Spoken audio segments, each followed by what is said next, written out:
Bonjour à toutes et bienvenue dans cette nouvelle interview du sommet impacté au féminin où vous savez maintenant que depuis le début de la semaine, on voit beaucoup de choses. Donc, une fois de plus, je vais vous le redire, mais prenez votre cahier, votre crayon ou votre carnet comme vous voulez, mais il y a encore plein de notes à prendre encore dans cette interview et vous ne pourrez jamais vous souvenir de tout ce qu'on a dit dans la semaine.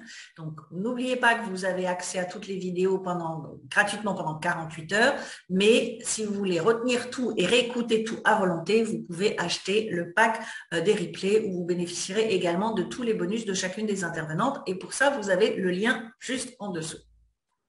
Eh bien, aujourd'hui, j'ai le plaisir de recevoir non pas un, mais deux invités, une et un invité et un jeune homme dans ce sommet. Donc, bonjour Isabelle et Pablo, Jean-Père. Bonjour. Bonjour. Donc, vous êtes tous les deux, vous intervenez tous les deux parce qu'en fait, vous travaillez ensemble et vous êtes spécialisés dans les ados haut potentiel. Donc, justement, vous allez nous parler de votre ado haut potentiel qui kiffe sa scolarité et une harmonie familiale retrouvée, c'est possible. Donc, j'imagine que vous avez tous les secrets pour ça.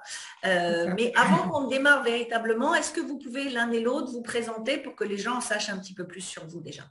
Oui, bien sûr. Alors déjà, on vous remercie, Biba, de nous inviter à ce sommet. Donc, moi, je suis Isabelle Jean-Père. Je suis experte bien-être des adolescents au potentiel et de leurs parents. Et moi, je suis Pablo Jean et je suis un expert en apprentissage atypique pour les ados HP. Et ensemble, donc, nous accompagnons les ados au potentiel à réussir leur scolarité et leurs parents à retrouver l'harmonie familiale.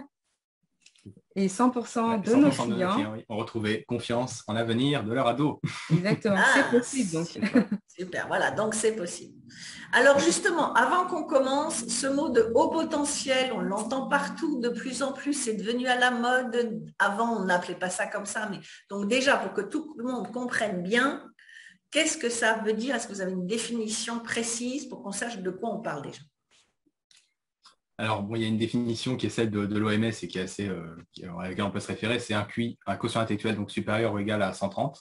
Même si bon, ces tests, voilà, ils sont aussi critiqués d'une certaine façon, mais en tout cas, c'est un indice assez révélateur, on va dire. Sachant que le QI normal, c'est quoi? C'est combien? Le QI, c'est 100, avec un écart type de 15, donc ça fait des écarts types au-dessus de la moyenne. Exactement, c'est ça. En fait, c'est vrai que les tests, forcément, ça a une certaine valeur et les gens qui viennent vers nous, nos clients, on va dire, ont souvent fait faire un test à leur enfant qui est devenu donc un ado, parce qu'ils avaient des difficultés à l'école. Donc, c'est vrai qu'en général, ils sont très au courant du quotient intellectuel de leur enfant. Mais c'est des tests, souvent, c'est des enfants qui ne sont pas très bien, donc des tests qui sont faits à un certain moment, qui peuvent être complètement différents à un moment, à un autre moment. Mais en tout cas, il y a vraiment des caractéristiques des hauts potentiels qu'on appelle effectivement, alors on appelle quand ils sont petits, on les appelle les surdoués ou les précoces. Il y a eu aussi beaucoup de littérature, effectivement, ces derniers temps. Donc, on parle de zèbres, de philo cognitif.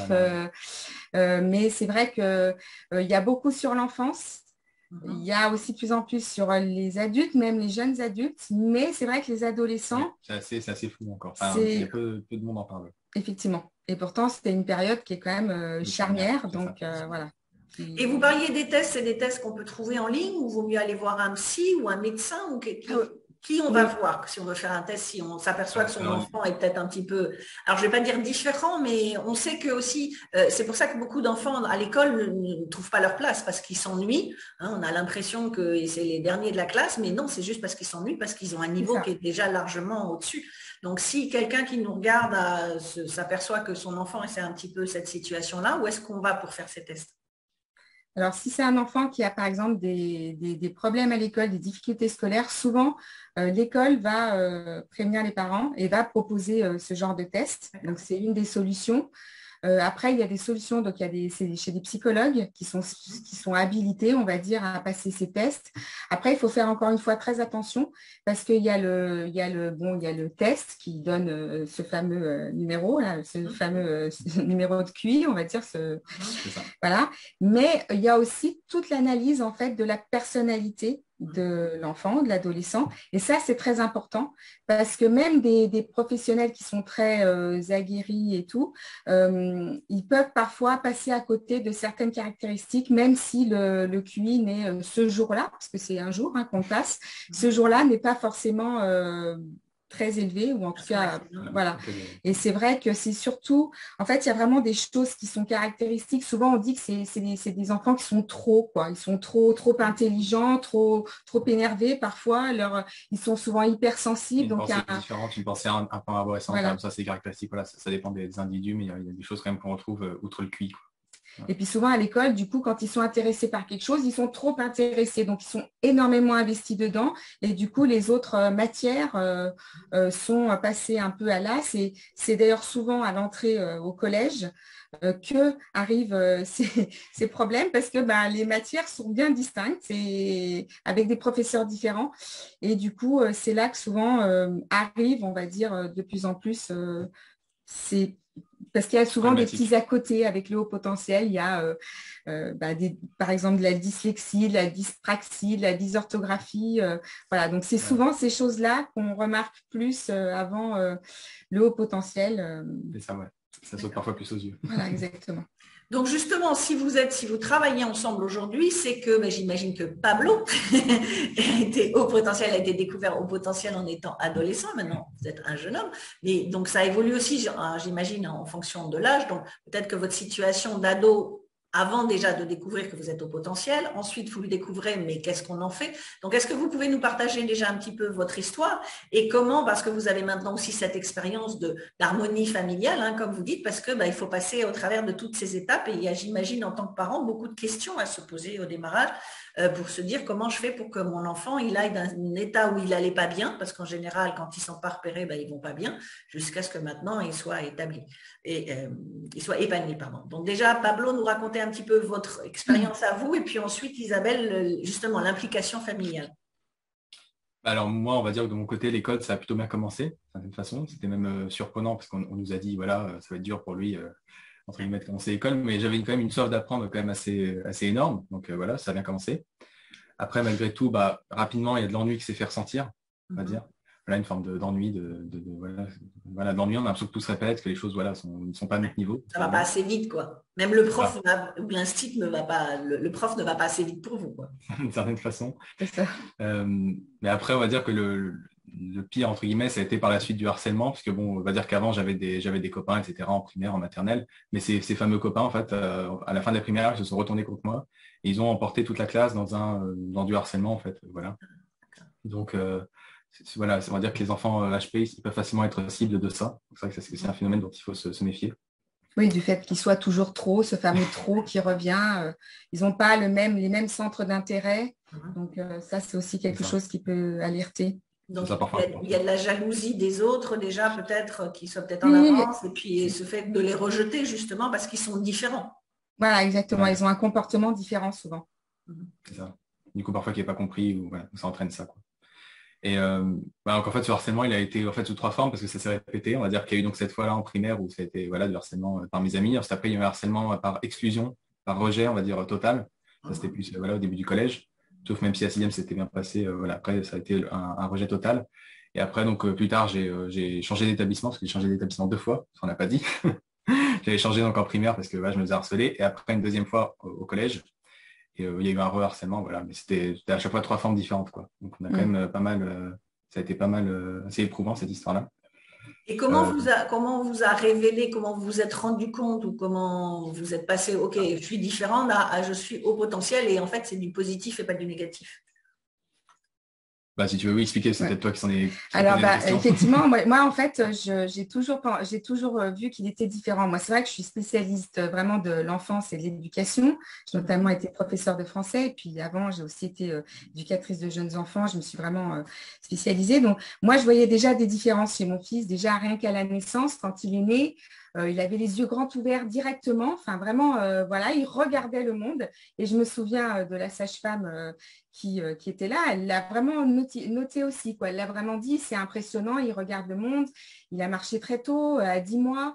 Il avait vraiment il a appris à lire tout seul. Enfin, voilà, il y avait vraiment des signes. Et moi, je m'en suis occupée jusqu'à ce qu'il aille à l'école, jusqu'à ses 3 ans. Et tout le monde me disait, ça va être une catastrophe, tu as trop chouchouté, blablabla, bon, tout ça. Et en fait, il est arrivé à l'école, mais resté seul qui pleurait pas, quoi. Lui, il était super content, il avait envie d'apprendre, on lui avait dit qu'il allait apprendre plein de trucs. Donc voilà, il était plein d'espoir, moi aussi. Et en fait, rapidement, moi vraiment, je l'ai vraiment senti rapidement. Mais à la maternelle, quand j'en ai parlé à l'enseignante, elle m'a dit non, en fait, effectivement, il est en avance sur plein de choses, mais au niveau affectif, non. Or, effectivement, c'est quelque chose qu'on retrouve beaucoup chez les hauts potentiels, c'est que vraiment, ils sont en avance déjà souvent sur un seul point. Et le côté affectif, souvent, c'est quelque chose qui est pas en retard, mais ils ont ce côté comme ça, plus, voilà. Oui, parce qu'ils restent enfermés sur eux-mêmes, finalement. Ils sont dans leur bulle. Oui, voilà. Puis c'est vrai qu'en fait, comme ils se découvrent beaucoup de choses parce qu'ils ont déjà donc déjà, ils sont souvent en contact avec déjà des adultes sur des thématiques assez de haut niveau, on va dire. Voilà. Donc en fait, ils ont à côté besoin aussi, c'est encore des enfants, donc ils ont encore besoin, voilà, de ce côté. Donc du coup, il y a ce déséquilibre, quoi, qui se crée un peu. Et voilà, donc je m'étais dit, bon, ok, moi, je suis une fille d'enseignante, j'ai moi-même été enseignante, donc je fais confiance. Hein. Et du coup, voilà, on est resté là-dessus. Et c'est en fait seulement après, parce que Pablo, donc dans sa scolarité, le fait comme ça de subir ces harcèlements, puis d'en avoir marre, il en avait marre d'être à l'école, il s'ennuyait. Le contrat qu'on lui avait promis, il n'était pas là. Donc, on avait beau lui dire, oui, mais tu sais, c'était trop. Donc, en fait, il est vraiment une grosse dépression. Et c'est à ce moment-là que cette idée de haut potentiel est revenue et on m'en a parlé. En fait, on m'a parlé par mon biais. Parce que moi, à ce moment-là, je n'étais pas très bien non plus. Et je suis allée voir une médecin qui m'a dit, mais madame, je pense que vous êtes au potentiel. Et en fait, quand elle m'a parlé de moi, je pensais qu'il y a une chose à lui, parce que lui, pour moi, il était encore plus mal que moi, quoi. Ce qui n'était pas faux. Hein. Donc, ça veut dire que vous n'aviez pas repéré, puisque vous, pour le coup, vous étiez adulte, mais vous n'aviez encore jamais repéré ou été détecté au potentiel. Non, jamais. Mais alors moi, c'était encore pire, parce que moi, je pensais vraiment, quand j'étais petite, et longtemps jusqu'à lui, finalement, je pensais vraiment que j'étais même carrément limitée intellectuellement. D'accord, oui. On va en sens inverse. Ouais. C'est vrai que il y a quelques années, j'avais une cliente justement qui était spécialisée dans ce qu'on appelle les zèbres. Et d'ailleurs, on voit un zèbre derrière vous. Et, quand je lui disais, bon, alors c'est qui le profil de votre client idéal? Elle me dit, c'est compliqué parce que les gens ne le savent pas qu'ils sont zèbres.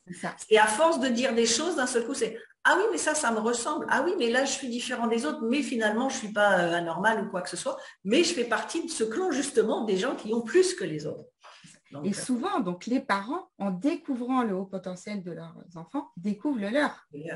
Parce que c'est quand même héréditaire, enfin, pas forcément direct, mais il y a de fortes chances, quoi. Et du coup, je ne sais plus où j'en étais. Vous aviez été découverte. Et Pablo, avec quel âge à ce moment-là, quand on vous l'a découvert pour vous et vous avez réagi Pablo, c'était vers la 6e. Ça commençait déjà, on cherchait des solutions, on allait voir vraiment, on a tout fait, hein, tous les spécialistes, des sophrologues, on est allé voir donc, puis après on s'est formés tous les deux à l'EFT, donc c'est Emotional Freedom Technique, c'est une technique de libération des émotions, voilà, du tapping, exactement. Et voilà, on a fait beaucoup à l'époque, vraiment, on cherchait vraiment des solutions pour qu'ils se sentent mieux, en fait. Et du coup, en passant par moi, mais rapidement, moi, je me suis occultée à ce moment-là, en tout cas, pour me focaliser plus sur lui, parce que lui, il était vraiment, pour moi, il était vraiment en danger de mort.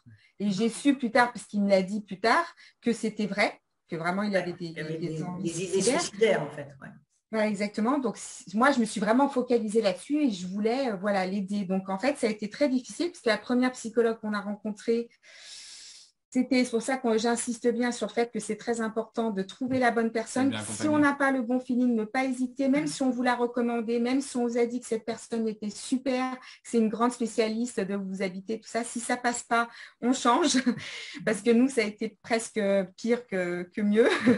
Mais apprendre à trouver, ça a duré assez longtemps, mais enfin, on a trouvé quelqu'un vraiment de super, vraiment qui a sauvé quelque part en fait la vie de Pablo, même si il était quand même en de bonnes mains. Et donc là, qui nous a dit, écoutez, madame, il faut. Donc elle l'a vu, puis après, donc quand je suis revenue, elle m'a dit, madame, il faut que je vous dise quelque chose. Voilà, il faut que votre fils arrête d'aller à l'école pendant un certain temps. Et elle pensait que ça allait être vraiment difficile pour moi, mais en fait, dans ma tête, déjà cette idée était là, qu'il fallait que ça s'arrête au moins pendant un moment. D'accord. Et donc en fait, c'est passé. Pablo a arrêté en quelle classe ou pendant combien de temps? Alors, Pablo a arrêté en quatrième. C'est-à-dire quatrième, une année que j'ai presque pas faite. En fait, on peut dire que ce qui veut dire qu'entre la 6e où ça a été détecté et la 4e, il y a quand même 3 ans qui se passent. Donc, c'est là où c'est ces 3 années-là qui ont été compliquées, le harcèlement, les idées négatives et ainsi de suite. C'est compliqué parce qu'en fait, l'école, alors, il y a quand même, nous, on le voit avec les clients qu'on a ou même avec les gens avec qui on parle, il y a quand même des fois, il se passe quand même des belles choses des fois. Hein. Ça a évolué avec le temps. Ça a aussi évolué, hein. C'était aussi un certain temps. Donc, comme vous l'avez dit, Biba, c'est vrai qu'on en parle de plus en plus. Il y a quand même de plus en plus même de gens connus qui en parlent. Donc, ça, c'est aussi intéressant. Voilà. Mais nous, quand on a dit ça, en fait, si vous voulez, les profs, l'éducation nationale n'est pas prête, en fait. Les profs ne sont pas formés non plus. Hein. Voilà, les profs ne sont pas formés, même quand il y a des... Parce que nous, on a notamment une cliente qui a eu ça, que son fils était dans une école spéciale, enfin non pas dans une école, mais dans une classe au sein d'une école, en fait, ça va plus vite. Ils sont moins nombreux et en fait, le collège, ils le font plus vite. Mais même, ça ne s'est pas très bien passé quand même, parce que les profs... Enfin voilà, c'est quand même compliqué pour eux, hein, ça on peut bien l'entendre.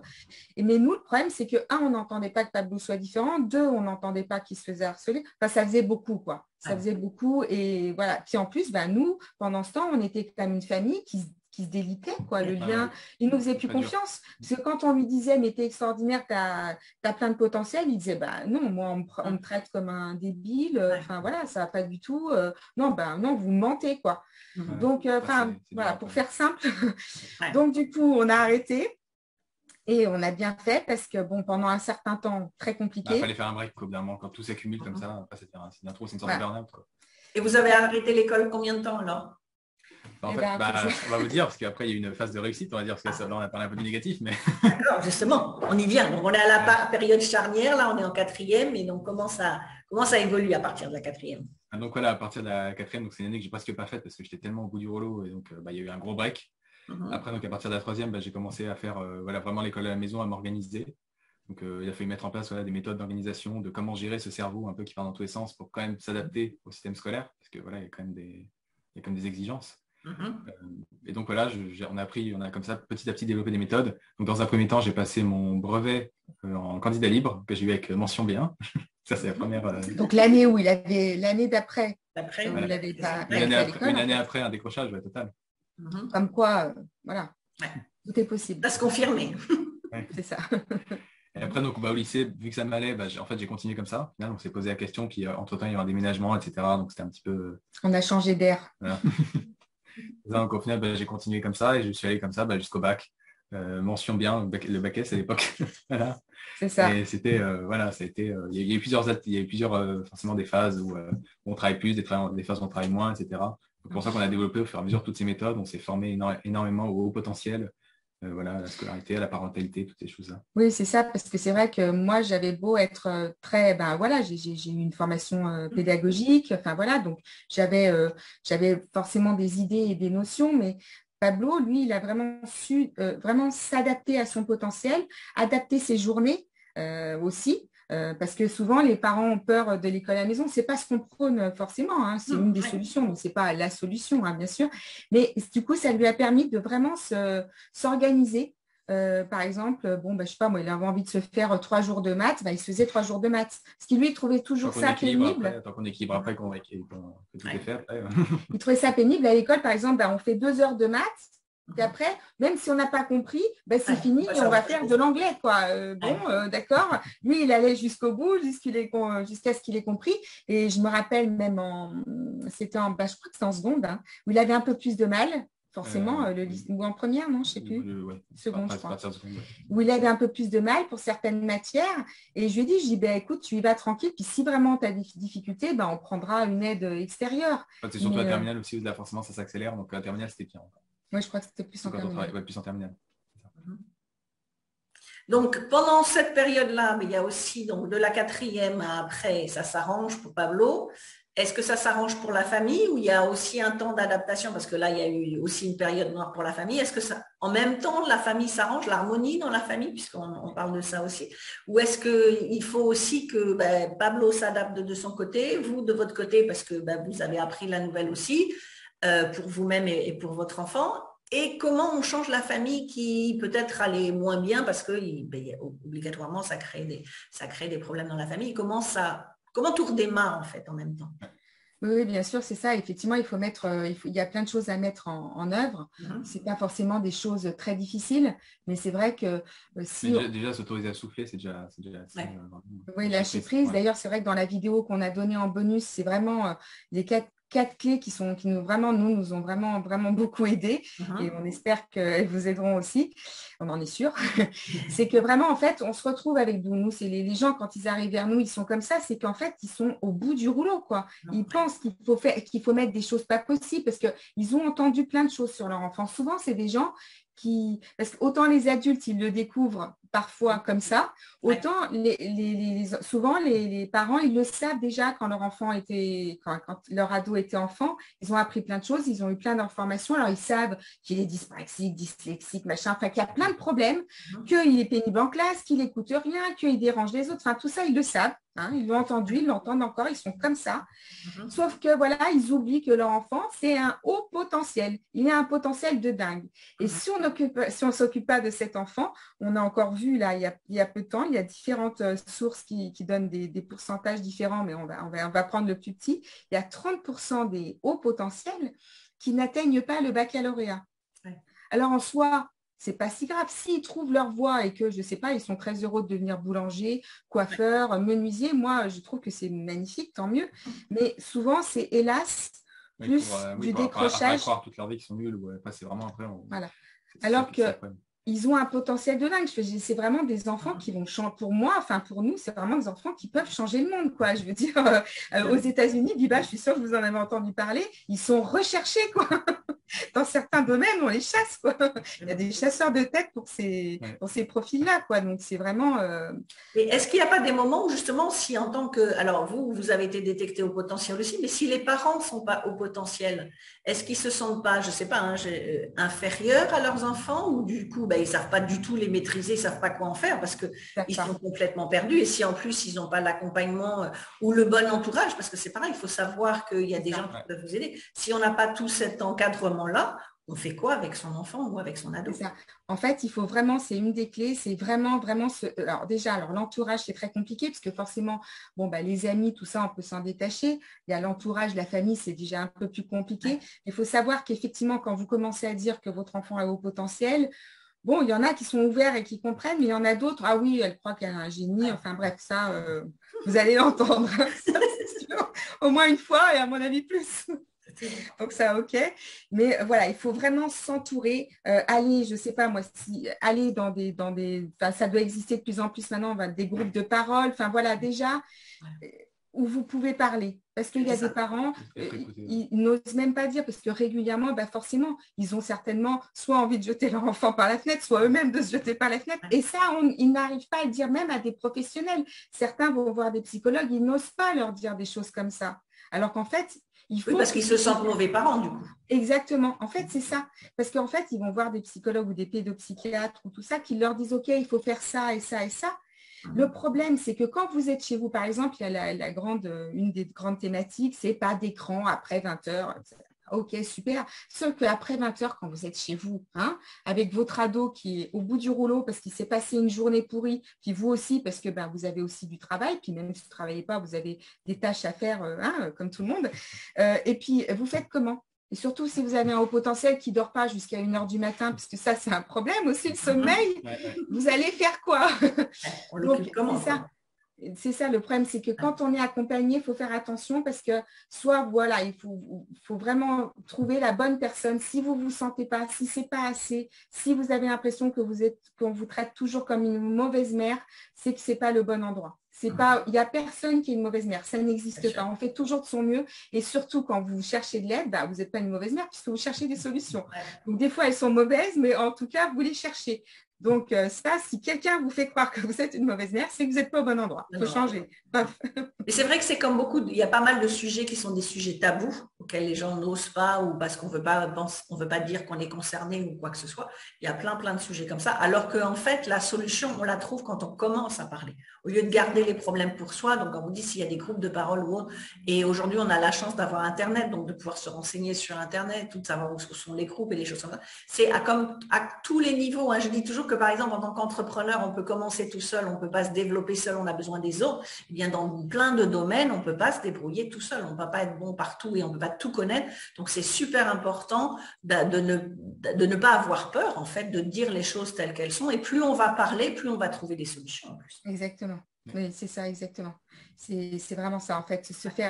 Trouver une oreille qui nous écoute, c'est déjà… C'est pour ça qu'on fait ça, d'ailleurs, aujourd'hui. Ouais, c'est déjà énorme. Et ça, c'est vrai qu'il faut pas rester dans son coin. C'est pas… Je pense qu'il y a plein de parents, effectivement, qui se sentent coupables, donc du coup, qui ont tendance à se recroqueviller et dire, OK, bon, j'attends que ça passe, il va bien finir par être autonome. Sauf que le bébé humain, hein, l'être humain, il n'est pas autonome sans ses parents. Ce n'est pas un petit lionceau là. Voilà. Alors, il y en a, hein, bien sûr, mais c'est apparent, quoi. C'est quand même un peu… Voilà, parce qu'au potentiel, ça peut être au potentiel dans plein de choses. Ouais. Il y a des grands criminels qui sont au potentiel. Hein. On ne les citera pas parce que ça leur ferait trop d'honneur, mais ils sont assez connus.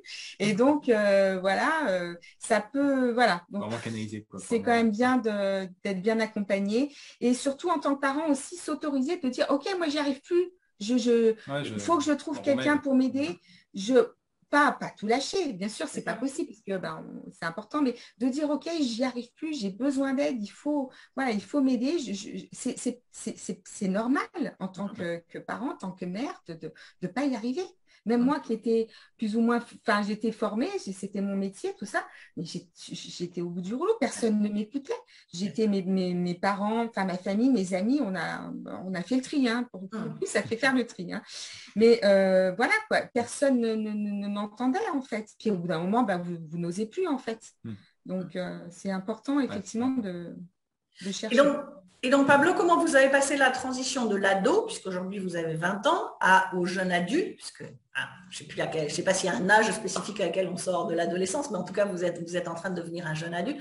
Comment, donc là, on en était au bac, comment les choses se passent après? Est-ce que vous devenez plus, comme vous connaissez la situation, vous êtes plus susceptible de vous gérer tout seul ou est-ce qu'il y a toujours besoin d'aide et d'accompagnement parce qu'au fur et à mesure de l'âge et des situations, après, on va rentrer dans les études ou le premier job, est-ce qu'il faut continuer de se faire accompagner dans le reste de sa vie ou en tout cas dans cette transition vers en tant qu'adulte? Honnêtement, oui, parce que là, moi, on travaille ensemble, mais bon, ça reste ma mère et surtout, elle me coach régulièrement. Heureusement, sinon ça part en live. Hein. Après, moi, on va dire que c'est vrai que l'orientation, c'est un sujet souvent assez difficile pour les hauts potentiels, parce qu'il y a un côté très multipotentiel et très, je veux faire plein de choses, j'ai pas envie de renoncer, je sais tellement faire de choses que j'ai pas envie et ça me fait peur de choisir. Moi, en fait, je savais que, d'ailleurs, c'est le cas de beaucoup de nos clients, on voit de nos ados clients, on voit qu'il y en a beaucoup qui veulent être entrepreneurs, en fait. C'est quelque chose qu'on retrouve souvent, cette volonté d'indépendance et de pouvoir faire ce qu'on veut. Et c'est pour ça qu'en fait, Et je pense aussi le fait d'être entrepreneur, on se décroche de la hiérarchie. Parce que moi, je sais que très jeune aussi, c'est pareil. Moi, la hiérarchie, ça m'a toujours posé un problème. Donc, quand on est entrepreneur, on est sa propre hiérarchie. Au moins, on sait se gérer tout seul déjà. Mais c'est ça, c'est à la fois le refus de la hiérarchie ou c'est de ne pas accepter d'être dans un cadre. Moi, je me souviens d'un job que j'avais quand j'étais plus jeune. Et ça faisait 15 jours. J'étais commerciale. Je vendais des fournitures de bureau à l'époque. Et donc, j'étais encore en formation. Et je passais une journée avec le chef des ventes. Et à la fin de la journée, il m'a dit, vous, la hiérarchie, vous n'en avez rien à faire en gros. Vous faites votre truc toute seule et vous m'appellerez que si vous avez besoin de moi. Je dis, c'est exactement ça. Je dis, venez pas me gonfler tout le temps. Je sais ce que j'ai à faire. Par contre, si je vous contacte, je ne vais pas vous contacter tous les 8 jours. Mais si je vous contacte, c'est que là, il y a un truc que je ne peux plus faire toute seule ou c'est plus à mon niveau. Il m'a dit, non, mais c'est parfait. Mais il me dit, ça y est, moi, je vous ai cadré. Hein, c'est bon. Et il me dit, vous, à mon avis, dans 2 ans, vous essayez de piquer ma place. C'était pas faux non plus, puisque quelques années plus tard, je suis partie parce que justement, je voulais passer à l'étape de chef de vente dans cette société-là. Ils n'ont pas voulu, donc j'ai dit merci encore. Ouais. D'accord. Ouais, mais faudrait chercher, hein. Il y a peut-être bien un petit profil d'ailleurs. C'est hyperactivité, hein, c'est ça, hein, vous en avez parlé il n'y a pas longtemps. Ouais, Ça, c'est aussi Ça peut être, ça peut être complémentaire. Ça peut être quelque chose, hein. ouais. En fait, moi, c'est marrant quand vous disiez que vous ne le saviez pas, parce que moi, je m'en suis aperçue, en fait, et bon, quelque part, on me l'a dit, quand j'ai eu cette cliente, justement, qui s'occupait des zèbres. Et au début, je me dis, mais c'est quoi les zèbres? Mais moi, je ne suis pas un zèbre et je ne me sens pas zèbre ni quoi que ce soit. Et en fait, elle me dit, bah, oui, parce qu'elle me dit, j'ai vu dans votre personnalité, c'est ça aussi qui m'a attirée pour être coachée par vous, parce que on sent des similitudes, quoi. Donc, c'est assez intéressant de se rendre compte que finalement, on ne s'en rend pas compte. C'est les autres qui viennent nous le dire. C'est ça, et de toute façon, après, justement, pour en revenir à l'accompagnement et comment on fait après, c'est vrai qu'on regarde ça, en fait, après. C'est ça, on a envie, parce que là, nous, quand on s'est fait accompagner pour créer, forcément, parce que on a beau être au potentiel, on n'est pas bon en tout, hein, loin de là. Et puis on pense beaucoup, et ça, c'est parfois oui, on pense trop, on est trop. Et là, donc, on est accompagné justement par quelqu'un qui est au potentiel. Et donc, ça nous aide bien. Mais c'est vrai que souvent, on trouve ces gens-là, en fait, sur notre route. Une fois qu'on accepte qui on est, ces gens-là, et c'est pour ça que je pense que c'est pas pour rien que je suis arrivée dans votre univers, là, parce qu'effectivement, ces gens-là nous parlent beaucoup plus, parce que au début, on ne sait pas. Donc, au début, on se dit, mais je ne sais pas comment faire. Donc, on cherche comment faire pour avoir une société qui marche bien. Voilà, bon, OK. Et puis, en fait, c'est pas qu'on se fait maltraiter, parce que ça marche pour plein d'autres personnes et tant mieux, et c'est pas ça. Mais en fait, ça ne nous convient pas à nous parce qu'on a une autre façon de penser. On est, comme disait Pablo, on est dans le trop. Par exemple, celle qui nous accompagne, souvent, elle nous dit, mais vous êtes trop, quoi. Et pourtant, elle est au potentiel. Ouais. Elle dit, avec vous, là, en 2, c'est exponentiel, c'est pas possible, quoi. Arrêtez-vous, quoi. Donc, c'est vrai qu'on a besoin d'être accompagné, forcément, parce que on est comme ça, donc on est comme ça différent et on a une grande richesse, mais qui a besoin quand même d'être canalisée. Alors effectivement, après, on se retrouve des fois avec des multipotentiels, mais même quand on est multipotentiel, il faut apprendre à dire, OK, ça ne veut pas dire que je ne vais pas le faire demain, mais là, aujourd'hui, je me concentre là-dessus.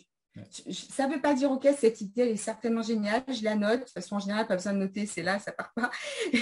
Et puis, je verrai plus tard. Et ça, donc, avec les enfants qu'on accompagne, on arrive aussi régulièrement, surtout quand ils sont vers le bac. Une jeune femme, on peut dire, parce qu'à 18 ans, on commence déjà, voilà. Et comme ça, en plus, une artiste, alors ça part dans tous les sens. En plus, il y avait des histoires d'amour dedans. Enfin, voilà. Je dis, OK. La totale. C'était... d'ailleurs, la maman, pourtant, elle est au potentiel, elle n'en pouvait plus, quoi. Voilà. Et au début, on accompagnait le fils. C'était pas du tout pour la fille, mais après, on a eu la fille.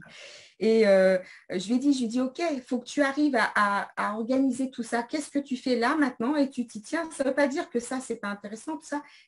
Il faut arriver comme ça.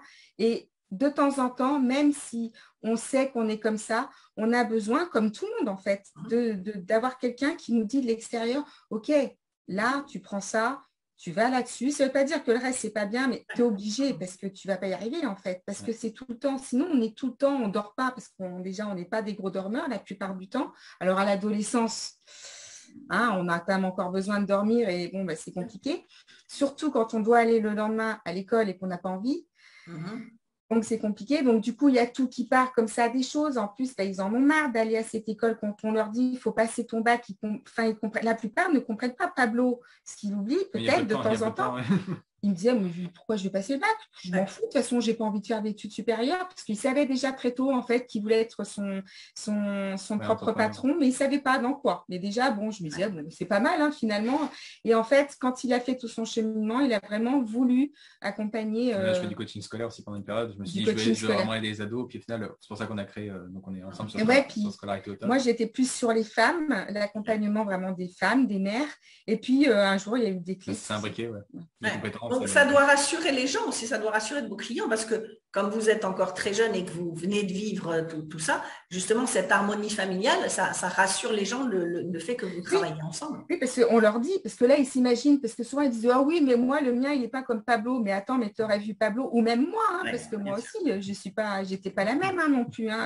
On apprend de ses enfants. Et ça, c'est aussi une des clés, c'est savoir apprendre de ses enfants. Parce que souvent, on n'est pas prêt. Ça, c'est pas ce qu'on nous a appris forcément. Donc, c'est vrai que tout en étant, attention, on est la figure d'autorité, hein, le cadre, tout ça, mais c'est vrai qu'on apprend de ses enfants et il faut s'ouvrir. Enfin, moi, je me suis ouvert à plein de choses, quoi, vraiment, et ça a été une révélation sur plein de points, en fait. Hein, c'est une aventure de folie, quoi. Mais souvent, les gens ne veulent pas croire que c'était ce qu'ils vivent maintenant. Oui, tout à fait. Mais après, ils peuvent s'identifier plus facilement parce qu'ils voient que le changement est possible et justement, on passe de cette négativité à cette positivité dont on parlait tout à l'heure. Exact. Et c'est toujours possible, toujours. Il n'y a pas de trop tard. Parfois, on dit, ah oui, à l'adolescence, c'est trop tard, il fallait faire avant. Ben non, voilà, c'est sûr que c'est le meilleur moment, c'est maintenant, quoi. Oui, d'accord, c'est bien d'entendre qu'il fallait faire avant, mais les gens qui ont des adolescents qui sont au bout du rouleau, il faut s'en occuper maintenant. Et il y a des solutions, il y a toujours des solutions. Voilà, il y a toujours des solutions. Donc justement, vous avez plein de solutions et vous nous avez apporté plein de choses là pendant cette interview. Donc ça aussi, si des femmes qui nous regardent se retrouvent dans cette situation-là ou retrouvent effectivement avec des enfants qu'on croyait difficiles ou des ados difficiles et se rendent compte que peut-être ils ne sont pas juste difficiles, c'est juste qu'ils s'ennuient parce qu'ils sont au potentiel. Donc vous proposez pour les personnes qui veulent aller plus loin, vous l'avez mentionné tout à l'heure, hein, votre bonus, vous c'est une vidéo, c'est les 4 clés pour une scolarité plus épanouie de ton ado au potentiel, donc qui est d'une valeur de 180 €. Donc, juste, qu'est-ce qu'ils vont trouver dans cette... les 4 clés, mais qu'est-ce que ça va leur apporter concrètement à la fin de cette vidéo? Mais il y a beaucoup de soulagement déjà, généralement, quand on les retours qu'on a, c'est vraiment beaucoup de soulagement. Ah ouais, on comprend là que vraiment, c'est pas juste, même si parfois on a l'impression que c'est la catastrophe, que c'est notre baisse, etc., vraiment on se rend compte que ouais, il y a un champ qui est ouvert, quoi. Donc, déjà, les gens, ça leur fait vraiment, ça les rassure. Et puis aussi, dans ce bonus, à la fin, spécialement pour les personnes qui donc suivront ce sommet et achèteront le pack, hein, c'est ça, hein, c'est un pack. On leur offre une heure de coaching avec nous, enfin pour faire le point, justement. Voilà, exactement. Et ça, déjà, ça va être vraiment fort parce que ils vont déjà pouvoir en parler, se lâcher. On va être là, on va les écouter. Et ça... Des fois, on n'ose pas dire que c'est une heure de coaching parce que finalement, c'est même pas ça. On ne va pas leur dire fais ci, fais ça. C'est vraiment venez et dites-nous déjà rien que lâchez ce qui ne va pas, quoi. Vraiment. Donc déjà, ça permet aux femmes qui nous écoutent de se dire ok, je suis dans cette situation-là et comme on a évoqué tout à l'heure, peut-être qu'elle n'ose pas en parler ou qu'elle a l'impression qu'elle est peut-être toute seule à vivre ce genre de choses, déjà de se dire tiens, j'ai une mère et un fils qui viennent de m'en parler, qui ont vécu exactement ce que je suis en train de vivre, donc ils vont me comprendre et vers qui je peux aller et je peux tout lâcher parce que là, j'ai pas à faire attention à ce que je dis, comment je le dis et du qu'en dira-t-on, mais voilà, ils sont passés par là, donc je peux tout lâcher d'un seul coup et puis du coup trouver des solutions également. Exactement. Oui, il y a des solutions. Il y a toujours des solutions. Et surtout, vous n'êtes pas seul, quoi. Ne pensez pas que vous êtes seul. Ne pensez jamais que vous êtes une mauvaise mère. Ça, c'est vraiment jamais, jamais, jamais. Et il y a toujours des solutions, vraiment. On sait qu'on peut être vraiment désemparé au bout du rouleau, mais il y a des solutions. Voilà. La lumière arrive au bout du tunnel.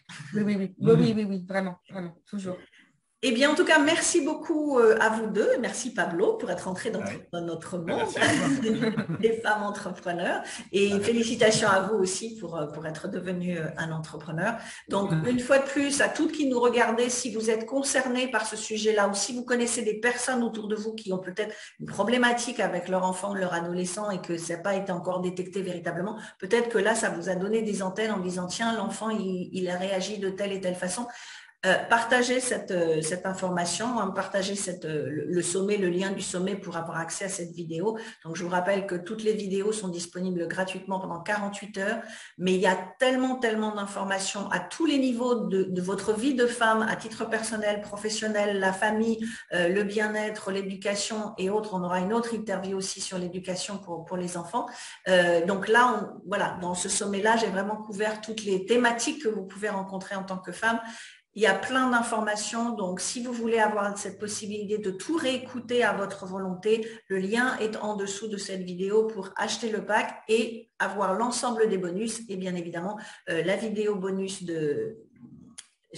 Isabelle, voilà. Isabelle et Pablo, parce que je regardais le nom, mais je voyais que le nom Pablo qui s'affichait. Ah oui, c'est vrai. Isabelle et Pablo.